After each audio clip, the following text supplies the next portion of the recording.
Cyborg digital painting. ഈ സുന്ദരിയായ പെൺകുട്ടിയാണ് നമ്മുടെ reference image.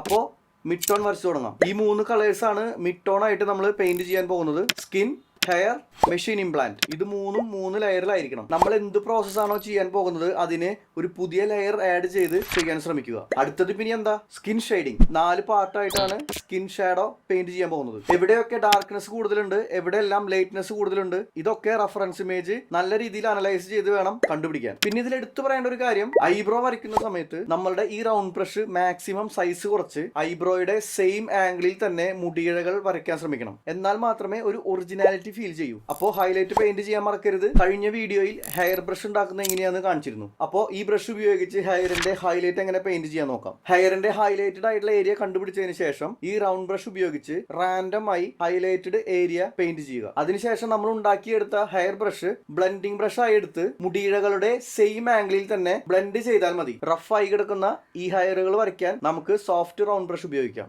Next, machine implant. ഈ 3 കളേഴ്സുകളാണ് മെയിൻ ആയിട്ട് ഉപയോഗിച്ചിട്ടുള്ളത്. ഇതിന്റെ ഷാഡോ ഏരിയ വരയ്ക്കാൻ വേണ്ടി സ്ക്രിപ്റ്റ് ബ്രഷ് ഉപയോഗിക്കാം. റൗണ്ട് ബ്രഷ് ഉപയോഗിച്ച് ഇതിന്റെ ഹൈലൈറ്റഡ് ഏരിയ പെയിന്റ് ചെയ്ത് ഫിനിഷ് ചെയ്യാം. ആരെങ്കിലും ഇതൊക്കെ ഒന്ന് ട്രൈ ചെയ്ത് നോക്കുക. അപ്പൊ ഇതിനെ കുറിച്ചുള്ള അഭിപ്രായങ്ങളൊക്കെ വേണമെങ്കിൽ കമന്റ് ചെയ്തോട്ടോ. എനിക്ക് പ്രത്യേകിച്ച് പ്രശ്നങ്ങളൊന്നുമില്ല. അപ്പോ ടാറ്റ.